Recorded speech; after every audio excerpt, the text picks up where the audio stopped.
अस्सलाम वालेकुम। I am Mohammad Arham Hussain. Welcome back to our channel alpha physics. आज का जो बच्चों हमारे पास टॉपिक ऑफ डिस्कशन है वो हमारे पास है पीएमसी एंड एमटी कैट के। हमने जो हमारे पास इवनिंग शिफ्ट और मॉर्निंग शिफ्ट में जो एमसीक्यूज़ हमें बच्चों से कलेक्ट हुए हैं बच्चों डिफरेंट प्लेटफॉर्म से, वो हमने बच्चों फिज़िक्स का पोर्शन उनमें से डिस्कस करना है।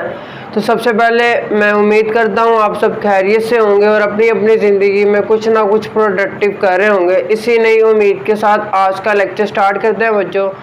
आज का जो हमारे पास बच्चों, अब हम अपने नेक्स्ट एमसीक्यूज़ की तरफ मूव ऑन करते हैं। नेक्स्ट एमसीक्यूज़ हमारे पास first year chapter number 3 force and motion में से आया और एनएमडी कैट के एग्जामिनर का टॉपिक ऑफ इंटरेस्ट क्या था? Most hot favourite topic of chapter number 3 projectile motion. और प्रोजेक्टाइल मोशन में से उसने एक न्यूमेरिकल बेस एमसीक्यूज़ किया बच्चों। सबसे पहले अल्लाह ताला का नाम लेके और माइंड को कूल डाउन करके हम एमसीक्यूज़ को सॉल्व आउट करेंगे बच्चों। सबसे पहले हमने एमसीक्यूज़ की स्टेटमेंट को फुल फोकस के साथ बच्चे रीड आउट करना है और अंडरस्टैंड करना बच्चों। एमसीक्यूज़ की स्टेटमेंट हमारे पास क्या बच्चों? Initial kinetic energy of projectile is 100 joule. कहता है एक मेरे पास प्रोजेक्टाइल है, उसकी इनिशियल जो काइनेटिक एनर्जी है वो मेरे पास 100 जूल है। ठीक हो गया बच्चों। आगे उसने क्या कहा? If it is projected at an angle of 60 degree with positive x axis. अब बच्चों सबसे पहले तो हम प्रोजेक्टाइल देख लेते हैं। इस केस में हमारे पास प्रोजेक्टाइल एक फुटबॉल है। ठीक हो गया बच्चों। अब आपको पता है प्रोजेक्टाइल मोशन हमारे पास क्या है बच्चों? 2 डायमेंशनल मोशन है। 2 डायमेंशनल मोशन का मतलब क्या सर? जो हमारे पास प्रोजेक्टाइल है बच्चों वो कुछ हॉरिजॉन्टल डिस्टेंस कवर करेगा, कुछ वर्टिकल डिस्टेंस। ठीक हो गया बच्चों। यानी प्रोजेक्टाइल मोशन मेरे पास एक 2 डायमेंशनल मोशन है।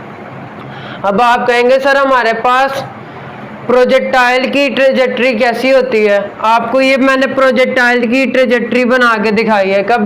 जब कभी आपने देखा होगा टेलीविज़न पे जो फुटबॉलर होता है हमारे पास, जब वो फुटबॉल को किक करता है तो वो हमारे पास कुछ ऐसी ट्रेजेक्ट्री बनाता है। यानी जो प्रोजेक्टाइल की बच्चों ट्रेजेक्ट्री है, दूसरा की पॉइंट नोट कर लीजिए, वो हमारे पास क्या होती है? पैराबोलिक इन शेप होती है बच्चों। ये मैं आपको डिफरेंट एमसीक्यूज़ बता रहा हूँ इस टॉपिक में से जो आ सकते हैं आगे। हमने इस एमसीक्यूज़ को भी सॉल्व आउट करना है और पॉसिबल एमसीक्यूज़ को भी करना। यानी बच्चों अब मैंने बता दिया कि आपको ट्रेजेक्ट्री क्या होती है? पैराबोला होती है। अब आपको पता है कि हमारे पास ये प्रोजेक्टाइल है बच्चों। अब प्रोजेक्टाइल क्या है? आपको पता है कि हमारे पास 2 वेलोसिटी के कंपोनेंट हो गए। एक वेलोसिटी का एक्स कंपोनेंट होगा, एक वर्टिकल कंपोनेंट होगा। की पॉइंट नंबर 3 जो हमारे पास प्रोजेक्टाइल का हॉरिजॉन्टल कंपोनेंट होता है Vx, वो थ्रू आउट मोशन क्या रहता है? Constant constant constant constant. मैंने लिख दिया जो प्रोजेक्टाइल का हॉरिजॉन्टल कंपोनेंट होता है वेलोसिटी का वो कांस्टेंट रहता है। कांस्टेंट रहने का मतलब क्या? 2 मीटर पर सेकंड 2 मीटर पर सेकंड 2 मीटर पर सेकंड। यानी जो उसकी इनिशियल हॉरिजॉन्टल वेलोसिटी होती है वो ही फाइनल हॉरिजॉन्टल वेलोसिटी होती है। तो चेंज इन वेलोसिटी क्या होगी? 2 - 2 0 बच्चों। यानी एक्सेलरेशन क्या होता है? The rate of change of velocity. जब वेलोसिटी चेंज नहीं हो रही तो एक्सेलरेशन 0 होगा, मीटर पर second square. Newton second law of motion के मुताबिक फोर्स हमारे पास क्या होगी? हॉरिजॉन्टल कंपोनेंट ऑफ फोर्स क्या होगी? वो भी 0 होगी। अब बच्चों अब vertical component of velocity sir कैसा बिहेव करेगा? आपको पता है कि हमारे पास जब कभी चीज़ को मैं ऊपर फेंकता हूँ इस पे फोर्स ऑफ ग्रेविटी लगती है। यानी हमारे पास वर्टिकल कंपोनेंट पे क्या लगेगी? Force of gravity. अभी हमारे पास वर्टिकल कंपोनेंट ऑफ वेलोसिटी की डायरेक्शन अपवर्ड है, लेकिन एक्सेलरेशन ड्यू टू ग्रेविटी की डायरेक्शन डाउनवर्ड है। दोनों एक दूसरे से एंटी पैरेलल हैं। तो आप देख रहे हैं हमारे पास पॉइंट ऑफ प्रोजेक्शन से मैक्सिमम हाइट तक vertical component of velocity decrease कर रहा है और मैक्सिमम हाइट पे वर्टिकल कंपोनेंट ऑफ वेलोसिटी क्या हो गया हमारे पास 0 मीटर पर सेकंड। अगर हमारे पास सर ये 0 मीटर पर सेकंड क्यों हुआ, अगर वर्टिकल कंपोनेंट ऑफ वेलोसिटी और होता तो हमारे पास प्रोजेक्टाइल और ऊपर ना चला जाता उस वेलोसिटी से, बिल्कुल। लेकिन मैक्सिमम हाइट से लैंडिंग वाले पॉइंट पे तक हमारे पास आपको पता है कि जो वर्टिकल कंपोनेंट ऑफ वेलोसिटी है वो भी डाउनवर्ड है, ठीक हो गया बच्चों, और एक्सेलरेशन ड्यू टू ग्रेविटी भी डाउनवर्ड है। तो इस केस में नीचे आते हुए मैक्सिमम हाइट से लैंडिंग तक vertical component of velocity increase करेगा। ये मैंने आपको डिफरेंट एमसीक्यूज करवाया बच्चों। अब आपको पता है इस हॉरिजॉन्टल डिस्टेंस को जो प्रोजेक्टाइल ने कवर किया उसको हम कहते हैं रेंज। अब आपके बुक में साइड इंफॉर्मेशन पर बच्चों एक बहुत इंपॉर्टेंट हमारे पास एमसीक्यूज, हिडन एमसीक्यूज है बच्चों। वो कहता है कि ऐसे दो एंगल बताएं जिन पर हॉरिजॉन्टल डिस्टेंस या फिर रेंज आपस में इक्वल हो। यानी आपने ऐसे दो एंगल बताने हैं जिसमें मैं अगर प्रोजेक्टाइल को फेंकूं बच्चों तो हमारे पास उनका हॉरिजॉन्टल डिस्टेंस या रेंज क्या है आपस में इक्वल। तो सिंपल उसके लिए एक फार्मूला होता है फाई इज इक्वल टू θ1 प्लस θ2। अब फाई इधर क्या होगा 90 डिग्री, यानी ऐसे दो एंगल जिनका सम 90 डिग्री होगा उन एंगल पर जो हॉरिजॉन्टल डिस्टेंस या रेंज होगी वो भी प्रोजेक्टाइल की इक्वल होंगी। अब बच्चों हम अपने असल एमसीक्यूज की तरफ आते हैं बच्चों। यहाँ तक आपने इसको समझ लिया बच्चों। अब कहता है इस एमसीक्यूज में हमने फाइंड आउट क्या करना था, then the potential energy of projectile at maximum height. कहता मैंने आपको प्रोजेक्टाइल की इनिशियल काइनेटिक एनर्जी दी है वो 100 जूल है, जबकि हमारे पास प्रोजेक्टाइल पॉजिटिव एक्स एक्सिस के साथ एंगल क्या बना रहा है 60 डिग्री। जब 60 डिग्री एंगल बना रहा है तो बच्चों अब हमने क्या इसको बतानी है मैक्सिमम हाइट पे प्रोजेक्टाइल की पोटेंशियल एनर्जी क्या होगी। बच्चों यही हमारे पास इधर की पॉइंट है। इधर उसने पूछा है पोटेंशियल एनर्जी। बच्चे प्रेशर में, नर्वसनेस में क्या इसको पढ़ लेते हैं काइनेटिक एनर्जी, और एमसीक्यू उसका आंसर उनका गलत आता है। तो सिंपल बच्चों इनमें कुछ था नहीं, आपने दो फॉर्मूले सिर्फ याद रखने हैं बच्चों। हाईएस्ट पॉइंट पे जो काइनेटिक एनर्जी होती है वो initial kinetic energy into cos square theta होती है। याद रखना cos स्क्वायर थीटा, यानी काइनेटिक एनर्जी के लिए cos स्क्वायर थीटा, लेकिन हाईएस्ट पॉइंट पे जो पोटेंशियल एनर्जी होती है उसके लिए sin स्क्वायर थीटा होता है। सिंपल मैंने आपको सिर्फ ये दो चीज़ें बतानी थी। अब आपको पता है इनिशियल काइनेटिक एनर्जी कितनी है बच्चों 100 इनटू, अब साइन 60 डिग्री क्या होता है स्क्वायर रूट 3/2, यानी स्क्वायर रूट 3/2 का मैं स्क्वायर लूँगा तो स्क्वायर रूट 3 स्क्वायर रूट से कैंसिल, ये 3 आ जाएगा और 2 का स्क्वायर 4 होता है, यानी साइन 60 डिग्री का होल स्क्वायर किसके इक्वल है 3/4। 3/4 को जस्ट आपने 100 से मल्टीप्लाई करना था, आपका आंसर आ जाना था बच्चों कितना 75 जूल बच्चों। ये मैंने आपको डिफरेंट पॉसिबल एमसीक्यूज बताए हैं बच्चों। और हाँ एक और एमसीक्यू जो आपके एक्सरसाइज में बच्चों है वो पूछ सकता है बच्चों, एफएससी में भी आया हुआ है। कहता है ड्यूरिंग प्रोजेक्टाइल मोशन ऐसा कौन से दो पॉइंट है जहाँ पे हमारे पास वेलोसिटीज मैक्सिमम होती हैं। तो बच्चों आपने याद रखना है पॉइंट ऑफ प्रोजेक्शन और पॉइंट ऑफ लैंडिंग हमारे पास ऐसे दो पॉइंट हैं जहाँ पे हमारे पास वेलोसिटीज मैक्सिमम होती हैं, क्योंकि इन पॉइंट पे हमारे पास वेलोसिटी के दोनों कंपोनेंट प्रेजेंट होते हैं। आप देख रहे हैं मैक्सिमम हाइट पे हमारे पास वर्टिकल कंपोनेंट नहीं है, लेकिन इन पॉइंट पे पॉइंट ऑफ प्रोजेक्शन पे और लैंडिंग पे हमारे पास वेलोसिटी के दोनों कंपोनेंट प्रेजेंट होते हैं और उनकी वैल्यू मैक्सिमम होती है बच्चों। ये आपने याद रखना है कि हमारे पास काइनेटिक एनर्जी हाईएस्ट पॉइंट के लिए cos स्क्वायर थीटा आएगा। अगर आपने गलती से इधर काइनेटिक एनर्जी पढ़ लिया और ये फार्मूला लगा दिया आपका आंसर गलत आएगा बच्चों। आपकी एक्सरसाइज में एक न्यूमेरिकल है, उसमें लिखा है उसने कि ऐसा कौन सा एंगल है जिस पे हमारे पास बच्चों ये जो मैक्सिमम हाइट है वो हॉरिजॉन्टल डिस्टेंस यानी रेंज के इक्वल हो। यानी मैंने इसको बताना है जो मैक्सिमम हाइट इक्वल हो रेंज के किस एंगल पे। आपने बच्चों याद रखना, आपने पूरे न्यूमेरिकल को सॉल्व आउट करके एंगल वो निकाला था, theta is equal to 76 degree. बच्चों 76 डिग्री हमारे पास एक ऐसा एंगल ऑफ प्रोजेक्शन है जिस पे maximum height of projectile and range आपस में इक्वल आती हैं बच्चों। अब बच्चों हम अपने नेक्स्ट एमसीक्यूज की तरफ मूव ऑन करते हैं। नेक्स्ट एमसीक्यूज हमारे पास chapter number 12 second year electrostatic में से आया है और हमारे पास एनएमटी कैट के एग्जामिनर का टॉपिक ऑफ इंटरेस्ट क्या था बच्चों, हमारे पास कूलम फोर्स था और उसमें से उसने एक बेसिक कंसेप्ट पूछा है। इस एमसीक्यू को आपने फुल ऑब्जर्वेशन से फोकस होकर रीड आउट करना है क्योंकि इसमें एक की पॉइंट है, उससे इसका आंसर चेंज होगा बच्चों। कूल डाउन होकर अल्लाह ताला का नाम लेके इस एमसीक्यू की स्टेटमेंट को बच्चे हम अंडरस्टैंड करते हैं। एमसीक्यू की स्टेटमेंट बच्चों हमारे पास कुछ ऐसी है, आपने मुझे यूनिट बताना है या फिर डायमेंशन बतानी है। वो कभी आपसे डायमेंशन भी पूछ सकता है लेकिन अभी उसने यूनिट पूछे थे। किसके यूनिट और डायमेंशन? रिलेटिव। बच्चों यही हमारे पास इधर की पॉइंट है, relative permittivity of free space, जिसको हम ER से रिप्रेजेंट करते हैं। तो सबसे पहले हम बच्चों इसकी डेफिनेशन देख लेते हैं। रिलेटिव परमिटिविटी को हम डाई इलेक्ट्रिक कांस्टेंट भी कहते हैं बच्चों।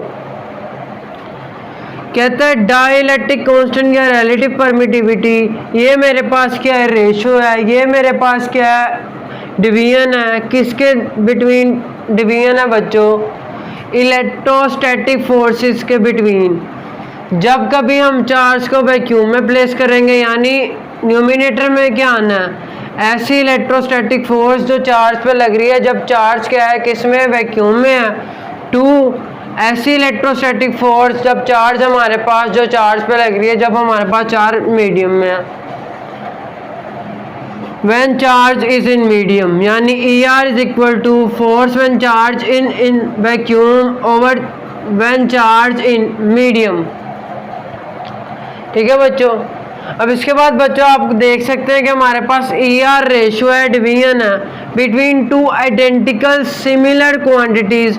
ऊपर भी हमारे पास इलेक्ट्रोस्टैटिक फोर्स है, नीचे भी हमारे पास इलेक्ट्रोस्टैटिक फोर्स है, बस फर्क ये है ऊपर हमारे पास कोई मीडियम नहीं है, नीचे हमारे पास एक स्पेसिफिक मीडियम है।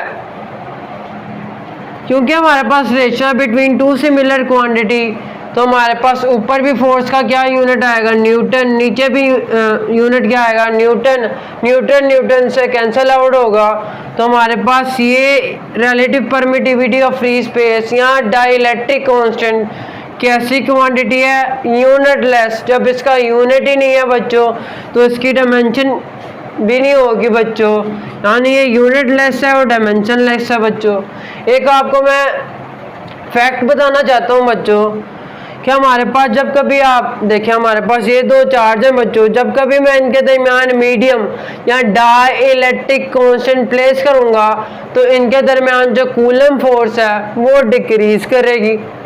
मैंने ये लिखा कि coulomb force in presence of vacuum is greater than coulomb force in presence of dielectric या मीडियम। बच्चों ये अब बच्चे एक और फैक्ट मैं आपको बताता जाऊं, जबकि हमारे पास जो कैपेसिटेंस है, capability, ability, potential of a capacitor to store charge, वो बच्चों मीडियम में ज़्यादा होता है, वैक्यूम में वो कम हो जाती है बच्चों। और आपने याद रख लेनी है ER की वैल्यू फॉर एयर वो कितनी है? 1.006 और वैक्यूम के लिए तो वैसे नेक्स्ट एमसीक्यूज की तरफ मूव ऑन करते हैं। नेक्स्ट एमसीक्यूज हमारे पास chapter number 14 electromagnetism second year में से आया है और एनएमटी कैट के एग्जामिनर का टॉपिक ऑफ इंटरेस्ट हमारे पास क्या था बच्चों? सिंपल, उसने हमारे पास मैग्नेटिक फ्लक्स डेंसिटी में से एमसीक्यू उसका बेसिक कंसेप्ट पूछा बच्चों उसने। ये हमारे पास एक ट्रिकी एमसीक्यूज है, आपने बस इसके मेन पॉइंट जिसको की पॉइंट कहा जाता है उसको आपने बस देखना था, उस पर फोकस करना था बच्चों। अल्लाह ताला का नाम लेके इस एमसीक्यूज को बच्चों हम स्टार्ट करते हैं। एमसीक्यूज के हमारे पास स्टेटमेंट सिंपल है बच्चों। ये एक डेफिनेशन बेस्ड एमसीक्यूज है हमारे पास। Magnetic flux density is dash per unit area, और ऑप्शन में उसने दिया था magnetic field lines, magnetic intensity, electric field lines, delta में दिया था नन ऑफ अबव। तो बच्चों इसके एमसीक्यूज इन ऑप्शन के लिहाज से जो करेक्ट है वो ऑप्शन है डेल्टा नन ऑफ अबव। तो बच्चों हम देखते हैं सबसे पहले इसके करेक्ट ऑप्शन या आंसर क्या है इसका, magnetic flux density magnetic flux पर यूनिट एरिया होता है बच्चों जी। मैं इसको आपको प्रूव आउट करके भी दिखाऊंगा। सबसे पहले आपने बच्चों एक ही चीज़ का आपने देखा होगा मुख्तलिफ डिफरेंट नाम होते हैं बच्चों, इसके भी बच्चों मेरे पास मुख्तलिफ नाम है। बस हमारे पास चाहे वो बोले आपको मैग्नेटिक फ्लक्स डेंसिटी, चाहे वो बोले मैग्नेटिक इंडक्शन, चाहे वो बोले मैग्नेटिक फील्ड लाइन या स्ट्रेंथ, ये तीनों हमारे पास एक ही चीज़ को रिप्रेजेंट करती हैं। वो हमारे पास है B magnetic field strength, magnetic flux density, magnetic induction. अब बच्चों मैग्नेटिक इंडक्शन के आपने ऐसा यूनिट याद रखना है, वो होता है टेस्ला बच्चों। ये इसका पहला यूनिट हो गया बच्चों, ठीक हो गया ऐसा यूनिट। अब बच्चों हमें पता है कि हमारे पास force on a moving conductor inside a magnetic field, ये मेरे पास परमानेंट बार मैग्नेट है और ये मेरे पास क्या है conductor. Force on a moving conductor place inside a magnetic field में जो हमने फार्मूला पढ़ा था वो ये था, magnetic force is equal to I हमारे पास क्या है current into per unit length का क्रॉस प्रोडक्ट लेना विद मैग्नेटिक फील्ड। तो बच्चों आपको पता है क्रॉस प्रोडक्ट या वेक्टर प्रोडक्ट में हमारे पास क्या आता है साइन थीटा, यानी magnetic force is equal to I L B sine theta. Theta अगर 90 डिग्री है तो साइन 90 डिग्री मैक्सिमम होता है और किसके इक्वल होता है, 1 के इक्वल होता है। तो बच्चों अगर इधर से मैं बी की वैल्यू फाइंड आउट करना चाहूँ या यूनिट फाइंड आउट करना चाहूँ बच्चों, तो मेरे पास ये सिंपल फोर्स ओवर आई इंटू एल।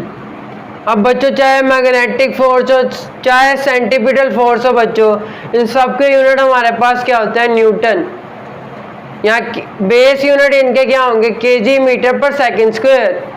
ये मैंने आपको एक की पॉइंट बताया बच्चों, सेंटीपिटल फोर्स का ये नहीं मतलब उसका यूनिट चेंज हो जाएगा। तो बच्चों इधर से हम अगर मैग्नेटिक इंडक्शन के यूनिट निकालें न्यूटन पर मीटर पर एम्पेयर बच्चों, ये इसके दो यूनिट हो गए बच्चों। अब मैं इस बात को प्रूव करने जा रहा हूँ बच्चों। मुझे पता है मैग्नेटिक फ्लक्स क्या होता है। मैग्नेटिक फ्लक्स की सिंपल डेफिनेशन है बच्चों, number of magnetic field line passing per unit area बच्चों।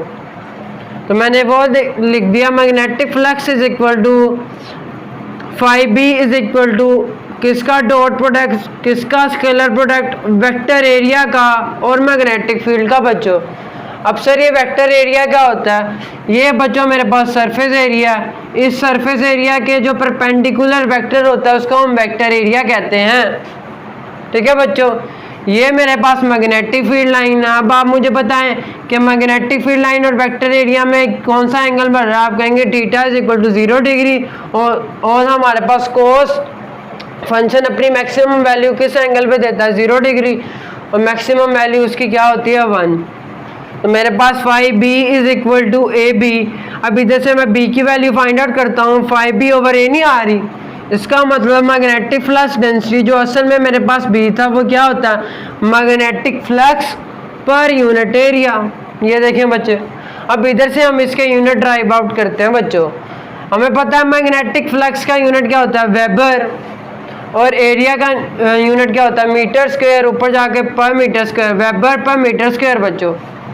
इसी तरह बच्चों आपने एक और एमसीक्यू याद रखना की पॉइंट है, 1 gauss is equal to 10⁻⁻4 tesla और 1 tesla is equal to 10⁻4 Gauss.